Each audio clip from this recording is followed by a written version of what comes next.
بسم الله الرحمن الرحيم. الحمد لله الذي أنزل على عبده الكتاب ولم يجعل له عوجا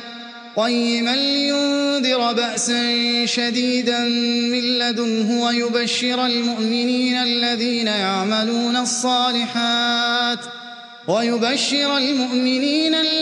يعملون الصالحات أن لهم أجرا حسنا ماكثين فيه أبدا وينذر الذين قالوا اتخذ الله ولدا ما لهم به من علم ولا لآبائهم كبرت كلمة تخرج من أفواههم إن يقولون إلا كذبا فلعلك باخع نفسك على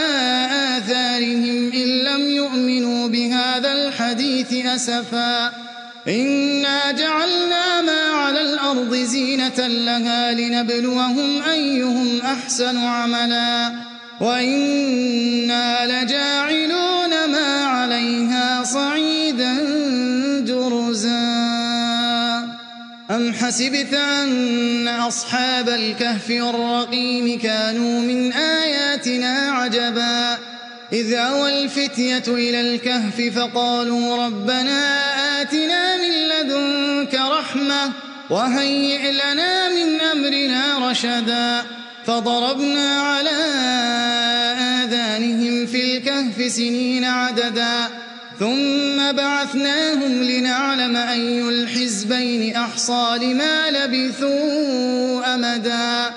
نحن نقص عليك نبأهم بالحق إنهم فتية آمنوا بربهم وزدناهم هدى وربطنا على قلوبهم إذ قاموا فقالوا ربنا رب السماوات والأرض لن ندعو من دونه إلها لقد قلنا إذا شططا هؤلاء قوم اتخذوا من دونه آلهة لولا يأتون عليهم بسلطان بين فمن أظلم ممن افترى على الله كذبا وإذ اعتزلتموهم وما يعبدون إلا الله فأووا إلى الكهف ينشر لكم ربكم من رحمته ويهيئ لكم من أمركم مرفقا وترى الشمس إذا طلعت تزاور عن كهفهم ذات اليمين وإذا غربت تقرضهم ذات الشمال وهم في فجوة منه ذلك من آيات الله من يهد الله فهو المهتد ومن يضلل فلن تجد له وليا مرشدا وتحسبهم أيقاظا وهم رقود ونقلبهم ذات اليمين وذات الشمال وكلبهم باسط ذراعيه بالوصيد لو اطلعت عليهم لوليت منهم فرارا ولملئت منهم رعبا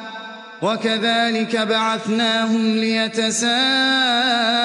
بينهم قال قائل منهم كم لبثتم قالوا لبثنا يوما أو بعض يوم قالوا ربكم أعلم بما لبثتم فابعثوا أحدكم بورقكم هذه إلى المدينة فلينظر أيها أزكى طعاما فليأتكم برزق منه وليتلطف ولا يشعرن بكم أحدا إنهم إن يظهروا عليكم يرجموكم أو يعيدوكم في ملتهم ولن تفلحوا إذن أبدا وكذلك أعثرنا عليهم ليعلموا أن وعد الله حق وأن الساعة لا ريب فيها إذ يتنازعون بينهم أمرهم فقالوا ابنوا عليهم بنيانا ربهم أعلم بهم قال الذين غلبوا على أمرهم لنتخذن عليهم مسجدا سيقولون ثلاثة رابعهم كلبهم ويقولون خمسة سادسهم كلبهم رجما بالغيب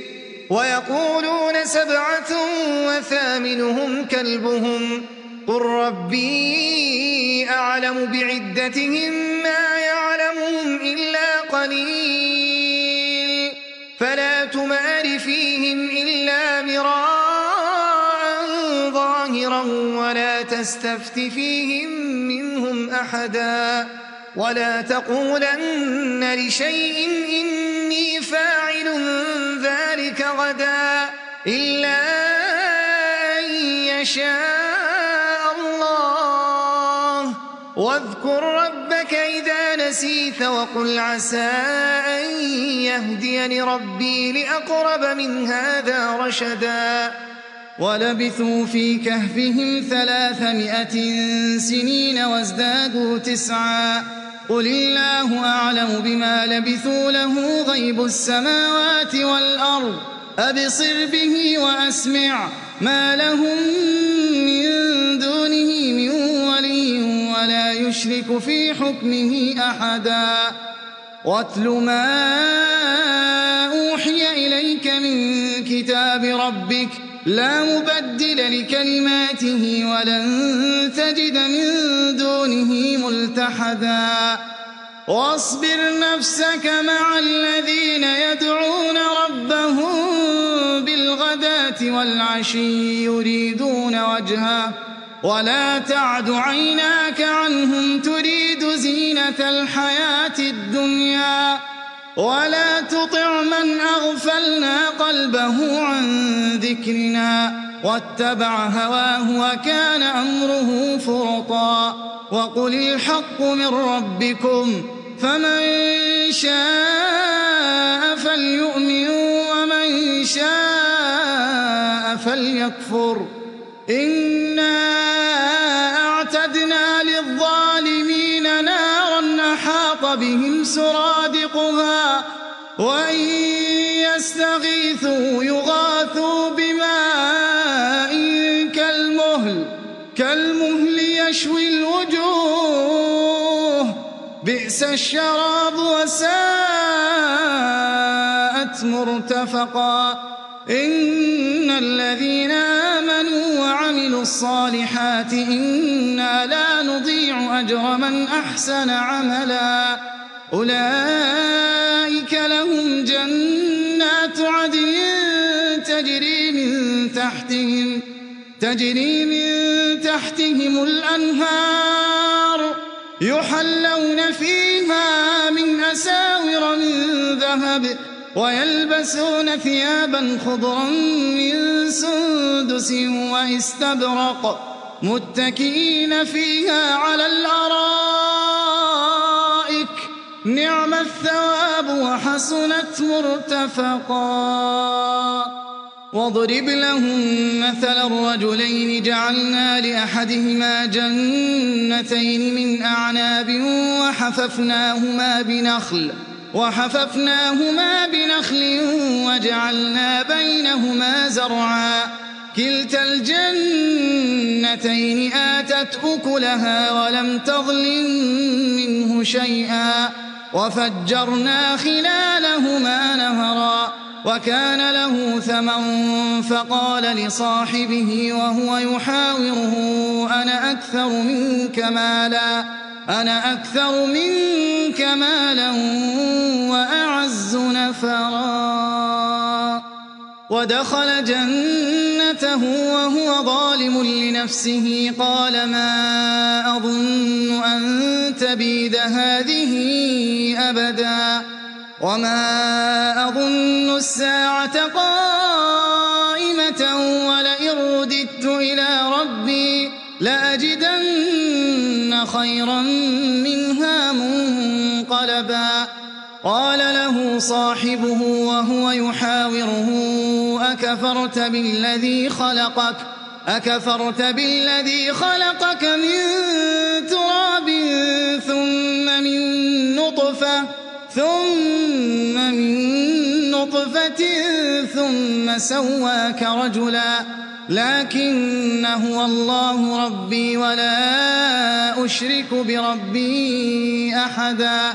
ولولا إذ دخلت جنتك قلت ما شاء الله لا قوة إلا بالله إن ترني أنا أقل منك مالا وولدا فعسى ربي أن يؤتيني خيرا من جنتك ويرسل عليها حسبانا من السماء فتصبح صعيدا زلقا أو يصبح ماؤها غورا فلن تستطيع له طلبا وأحيط بثمره فأصبح يقلب كفيه على ما أنفق فيها وهي خاوية على عروشها ويقول يا ليتني لم أشرك بربي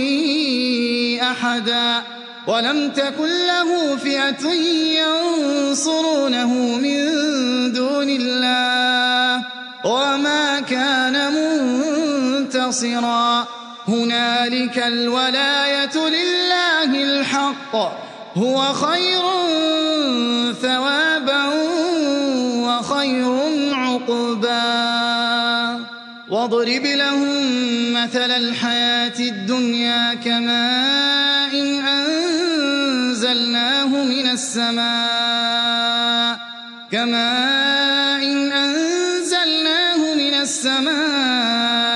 فاختلط به نبات الأرض فأصبح هشيما تذروه الرياح وكان الله على كل شيء مقتدرا المال والبنون زينة الحياة الدنيا والباقيات الصالحات خير عند ربك ثوابا وخير أملا ويوم نسير الجبال وترى الأرض بارزة وحشرناهم فلم نغادر منهم أحدا وعرضوا على ربك صفا لقد جئتمونا كما خلقناكم أول مرة بل زعمتم أن لن نجعل لكم موعدا ووضع الكتاب فترى المجرمين مشفقين مما فيه ويقولون يا ويلتنا ما لهذا الكتاب لا يغادر صغيرة ولا كبيرة إلا أحصاها ووجدوا ما عملوا حاضرا ولا يظلم ربك أحدا وإذ قلنا للملائكة اسجدوا لآدم فسجدوا إلا إبليس كان من الجن ففسق عن أمر ربه أفتتخذونه وذريته أولياء من دوني وهم لكم عدو بئس للظالمين بدلا ما أشهدتهم خلق السماوات والأرض ولا خلق أنفسهم وما كنت متخذ المضلين عضدا ويوم يقول نادوا شركائي الذين زعمتم فدعوهم فلم يستجيبوا لهم وجعلنا بينهم موبقا ورأى المجرمون النار فظنوا أنهم مواقعوها ولم يجدوا عنها مصرفا ولقد صرفنا في هذا القرآن للناس من كل مثل وكان الإنسان أكثر شيء جدلا وما منع الناس أن يؤمنوا إذ جاءهم الهدى ويستغفروا ربهم إلا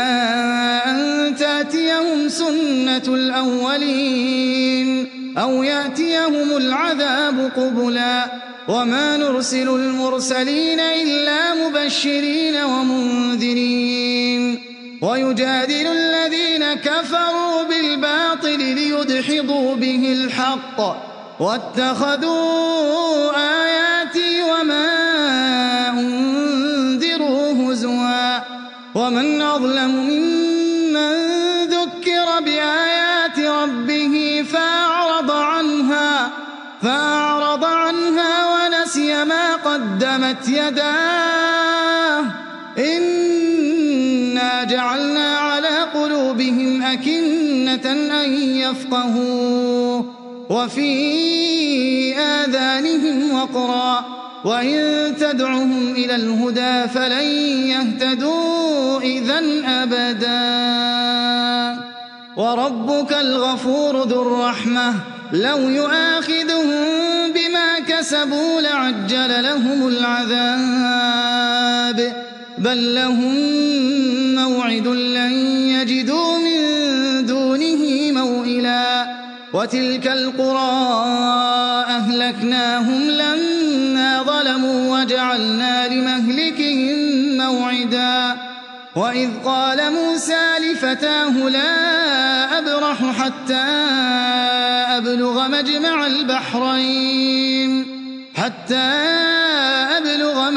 البحرين أو أمضي حقبا فلما بلغا مجمع بينهما نسيا حوتهما فاتخذ سبيله في البحر سربا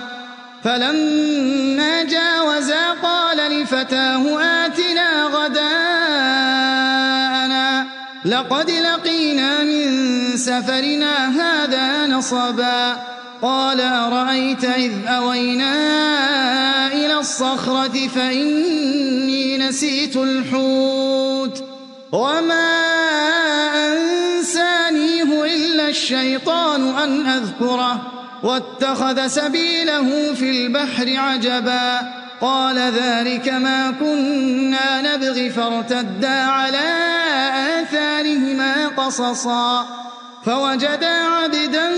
من عبادنا آتيناه رحمة من عندنا وعلمناه من لدنا علما قال له موسى هل أتبعك على أن تعلمني مما علمت رشدا قال إنك لن تستطيع معي صبرا وكيف تصبر على ما لم تحط به خبرا قال ستجدني إن شاء الله صابرا ولا أعصي لك أمرا قال فإن اتبعتني فلا تسألني عن شيء حتى أحدث لك منه ذكرا فانطلقا حتى إذا ركبا في السفينة خرقها قال خرقتها لتغرق أهلها لقد جئت شيئا إمرا قال ألم أقل إنك لن تستطيع معي صبرا قال لا تؤاخذني بما نسيت ولا ترهقني من أمري عسرا فانطلقا حتى إذا لقيا غلاما فقتله قال أقتلت نفسا زكية بغير نفس لقد جئت شيئا نكرا قال ألم أقل لك إنك لن تستطيع معي صبرا قال إن سألتك عن شيء بعدها فلا تصاحبني قد بلغت من لدني عذرا فانطلقا حتى إذا أتيا أهل قرية استطعما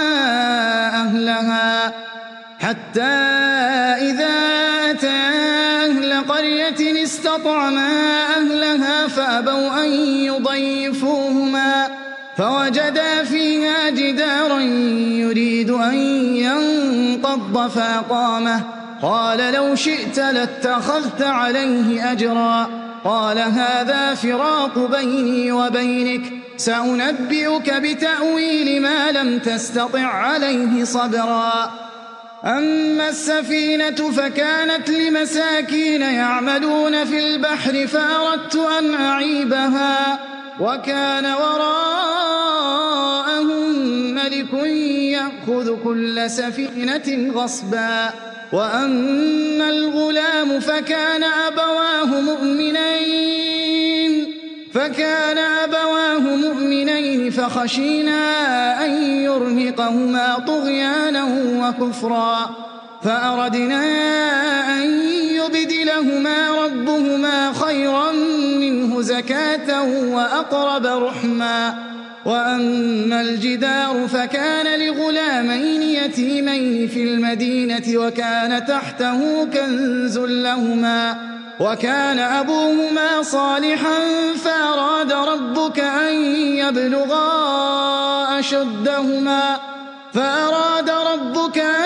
يبلغا أشدهما ويستخرجا كنزهما رحمة من ربك وما فعلته عن أمري ذلك تأويل ما لم تسطع عليه صبرا ويسألونك عن ذي القرنين قل سأتلو عليكم منه ذكرا إنا مكنا له في الأرض وآتيناه من كل شيء سببا فأتبع سببا حتى إذا بلغ مغرب الشمس وجدها تغرب في عين حمئة ووجد عندها قوما قلنا يا ذا القرنين إما أن تعذب وإما أن تتخذ فيهم حسنا قال أما من ظلم فسوف نعذبه ثم يرد إلى ربه فيعذبه عذابا نكرا وأما من آمن وعمل صالحا فله جزاء الحسنى وسنقول له من أمرنا يسرا ثم أتبع سببا حتى إذا بلغ مطلع الشمس وجدها تطلع على قوم لم نجعل لهم من دونها سترا كذلك وقد أحطنا بما لديه خبرا ثم أتبع سببا حتى إذا بلغ بين السدين وجد من دونهما قوما لا يكادون يفقهون قولا قالوا يا ذا القرنين إن يأجوج ومأجوج مفسدون في الأرض فهل نجعل لك خرجا على أن تجعل بيننا وبينهم سدا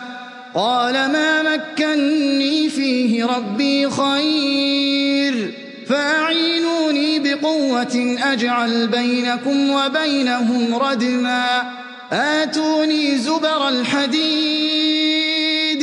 حتى إذا ساوى بين الصدفين قال انفخوا حتى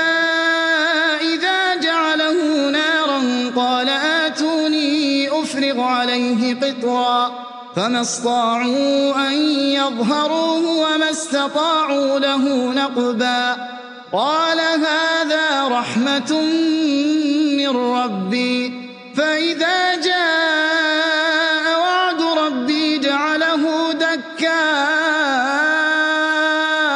وكان وعد ربي حقا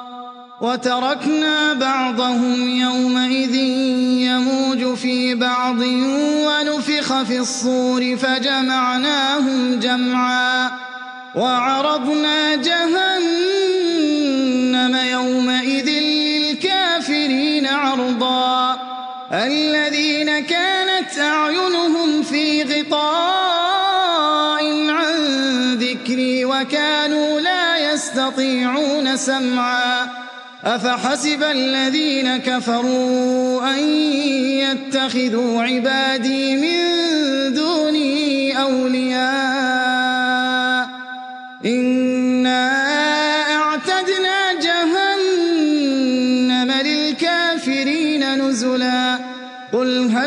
أنبئكم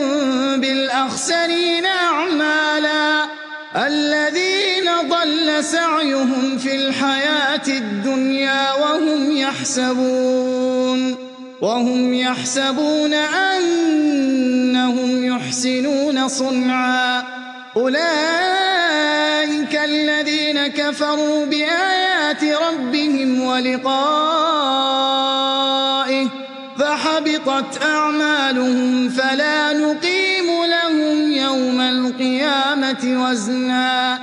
ذلك جزاؤهم جهنم بما كفروا واتخذوا آياتي ورسلي هزوا إن الذين آمنوا وعملوا الصالحات كانت لهم جنات الفردوس نزلا خالدين فيها لا يبغون عنها حولا قل لو كان البحر مدادا لكلمات ربي لنفد البحر قبل أن تنفد كلمات ربي ولو جئنا بمثله مددا قل إنما أنا بشر مثلكم يوحى إلي أنما إلهكم إله واحد فمن كان يرجو لقاء ربه فليعمل عملا صالحا ولا يشرك بعبادة ربه أحدا.